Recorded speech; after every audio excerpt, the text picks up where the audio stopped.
Okay, so let's apply the backward induction idea into this game. But before this, let's talk about how we can solve this game in general. Well, normally, the only method we know is that we can represent this game, this extensive form game, as a normal form game where we have 1, 2, 3 players, and each player has multiple strategies. And so we can write down the matrices and then find the Nash equilibrium in pure or and mixed strategies. Well, this is a bit challenging process, obviously, because writing down those matrices is not going to be very straightforward because the players have a lot of complicated strategies. For example, player 1. What is the strategies for player 1? Well, remember he moves here and here. So therefore, his strategy should have 2 components, what he's going to do here and what he's going to do here. So because he has 3 actions here and 2 actions here, so these are the strategies for player 1.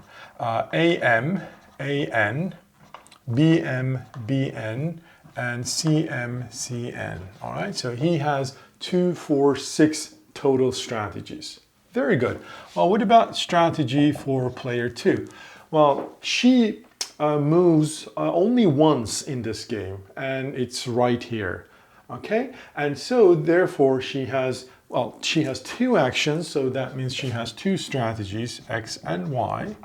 And finally, the third player, she moves once here and then second time here. So she moves twice, and each time she has 2 potential actions to choose. That means she has 2 to the power 2, 4 strategies, which basically tells us what she's going to do here and what she's going to do in the second decision node that she has. So the strategies are like TU, TV, and WU, WV. Okay, so then we know how to write the normal form game. So we're going to have, so if player 3 is let's assume player 1 is the row player. So we're going to have 6 rows, 2 columns because player 2 is the column player, and player 3 is the matrix player. And so we're going to have 4 matrices. And so we can, write those matrices, put those numbers and then find the pure strategy Nash equilibrium. Finding mixed strategy Nash equilibrium is very challenging in this environment, but we can definitely find pure strategy Nash equilibrium. All right, well, alternative to this, and to be honest, it's much, much easier. I can find what we call later subgame perfect Nash equilibrium, or sometimes we just call it perfect Nash equilibrium. But I prefer to call it subgame perfect Nash equilibrium, or SPNE. So what we're going to do, again, I'm not defining it yet. We're going to sort of name it later. But the backward induction process helps us to find subgame perfect Nash equilibrium. Well, again, I'm going to talk about why we call it subgame perfect Nash equilibrium, because actually they are Nash equilibria. Anyway, so what is the idea of backward induction? We start finding the optimal actions or optimal strategies of the players starting from the lost players in the game. So here, the lost players in the games are, player 3 and 1. So which one should I start? It really doesn't matter, but let's start with player 3, okay? So it doesn't matter from which player we start as long as they are really the lost, meaning there's no more other player after player 3 moves here and player 1 moves here. So they are, for that reason, lost players. So here, the third players, if the game ever comes to this point, we assume that sequential rationality means he's going to choose wisely, meaning she's going to choose a strategy that maximizes her payoff. Well, what is that strategy? Is it U? In this case, she's going to get 0. Remember, this is the third player, so you should be looking at the third number. Or is it V, in which case she's going to get 7 payoff? Well, clearly 7 is higher, so that means if the game ever comes to this point, she's not going to say, I'm going to play U. She is, in fact, even if she started at the beginning of thinking of playing you, she will actually, if the game ever comes here, she will actually play V, because that makes sense, not you. Well, what about the first player? Again, if the game ever comes to this point where player 1 chooses between M and N, well, now I have to look at the first number, because first number corresponds to the first player's payoff. If he chooses M, he will be getting 5. If he's choosing N, he will be getting 7. So clearly he will go for N. All right, so now we know what the optimal strategies will be for the lust movers. Well, what if the second lust? I mean, it's the second player and the third player. So what does it mean that the second to last playing moving players? Well, it means those players after which only one player makes a move. So it's player 2 here and player 3 here. Well, what is the optimal strategy for player 2 if the game ever comes to this point? Maybe the game will never come to this point, but remember, the concept of sequential rationality says at every subgame, players are going to play optimally, meaning they will choose the strategy that maximizes their payoffs, even though they believe that this subgame will never be reached in this game. All right? So here, if the game comes to this point, the second player, if she plays X, she knows we should be looking at the second payoffs. She's going to be getting 4.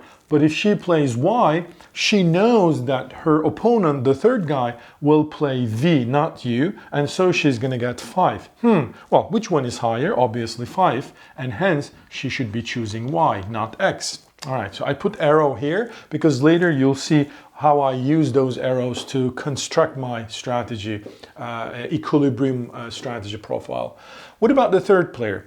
If she chooses T, look at the third number, she will be getting 4 payoff. But if she chooses W, we know that the first guy will be moving next, and in which case he is playing N. And so the third guy is going to get 6. Is it 6 or 4? Obviously 6 is better. So therefore player 3 should go for W.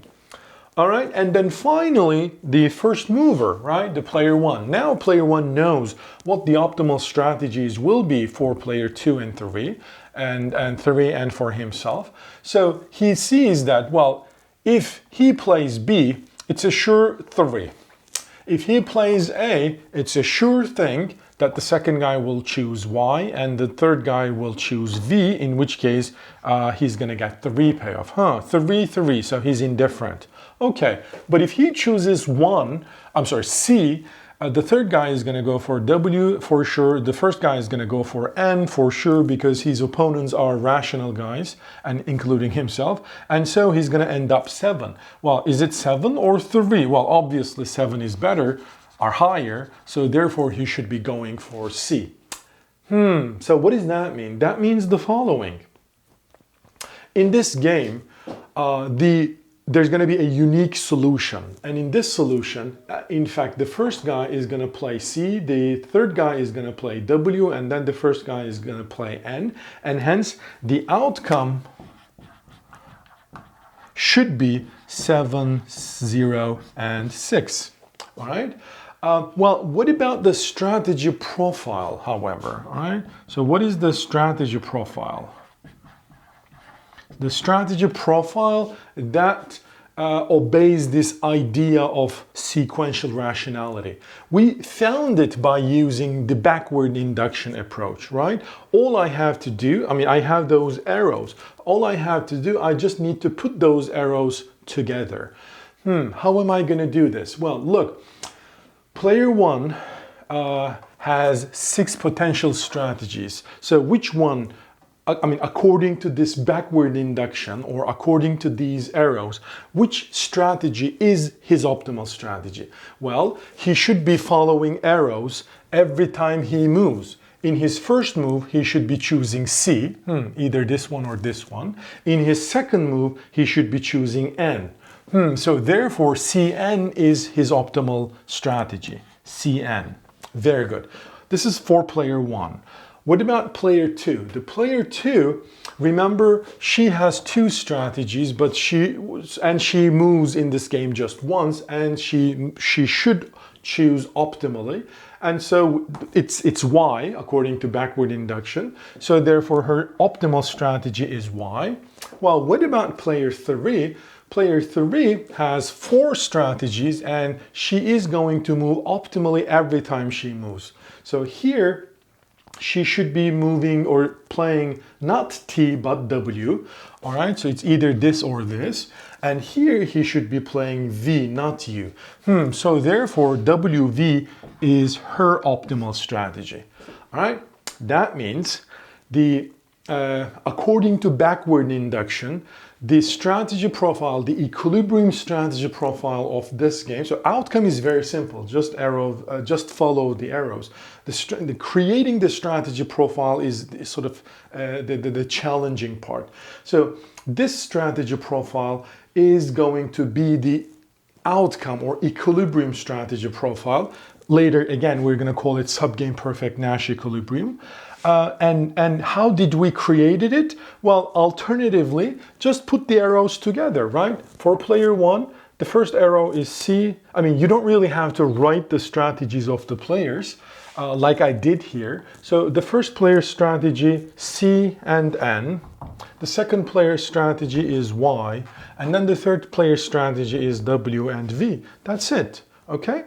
So what I would like to argue next is that this strategy profile, I mean, when I look at this outcome, I can't really say if it is a Nash outcome. So I need to know the strategy profile. So here's the strategy profile that leads to 706, right? I mean, how do I know that? I just leave it to you as an exercise, but when you put those strategies onto this game tree, just follow the arrows, it's going to give you the payoff of 706, okay? What I will argue next is that this strategy profile is in fact Nash equilibrium. Okay, how so? All right, so this is how we verify that this strategy profile is a Nash equilibrium. First, I'm going to show that player 1 is best responding player 2 and 3's strategy. What is player 2 and 3's strategy? It's Y, W, V. So forget about those strategies for player 1. Only leave the player 2 and player 3's strategy. Okay? All right, so player 2 is playing Y, player 3 is playing W here and V here. So now I would like to know what strategy is best response for him. Is it CN or is it, for example, A something else? So here, how we check Nash equilibrium is the following. We're not going to look at here because, again, we're not doing backward induction. We are checking that this strategy is in Nash equilibrium. All right, so how do we do this? Well, first of all, look at what the payoff will be if player 1 plays CN. Well, if player 1 plays CN, we already know that his payoff is going to be 7. Agree? Right? CN leads to 7 payoff. So let's try to see if he can achieve something better than this by playing something else. Well, there are different ways. If you look at the payoffs of player 1, 7 is the highest he can achieve in this game. Agree? So therefore, there's no way player 1 can get a payoff strictly higher than 7. And hence, CN is the best or one of the best strategies he could play. And hence, he is best responding. As simple as this. Alternatively, I mean, what you can think of, well, instead of playing CN, what if he wants to play B?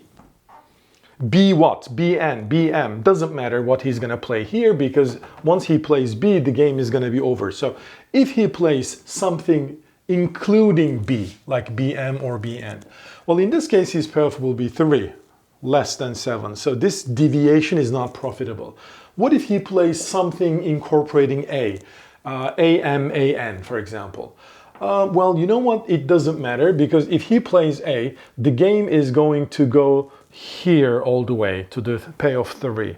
So you know what? Again, much less than 7. So it's not a profitable deviation. So I am checking basically all potential deviations of player 1 and observing that none of them are more profitable than playing CN. And hence, player 1 is best responding player 2 and 3. So I basically show that player 1 has best responding in 2 ways. Now let's see if player 2 is best responding. For this purpose, what I should do, I should put the arrows for player 1 back, CN, and only erase the second player's arrow. Okay? Because now second player has the option of changing his strategy. Given that the other two guys, meaning player 1 is playing CN, player 3 is playing WN. Question is the following. So, also erase this. So, what is the optimal strategy for player 2? If you look at those strategies, C, N, W, V, well, that means player 1 is going to play C, all right? And then player 3 is going to play W, not T. And then player 1 is going to play N. And so the game will over without asking player 2 what he would like to or she would like to play. You see what I mean? So, according to those strategies, player 2 will never have the opportunity to make a move. What does that mean? That means whether she chooses Y or X is not going to change her payoff. Meaning, her payoff, if she plays X, given that the other two guys are playing this, her payoff is going to be equal to her payoff if she plays Y. Again, given that the other two guys are playing the same strategies, which is equal to, by the way, 0. So therefore, both X and Y are best response to first and the third player's strategies. And that means Y is also a best response, right? Meaning the first guy and also second guy are best responding, their opponents. Now there's only one more player I need to check to say or conclude that this strategy profile is in fact Nash equilibrium, which is the third player. Now let's erase the third player strategy and keep everybody else the same. I changed the color, sorry.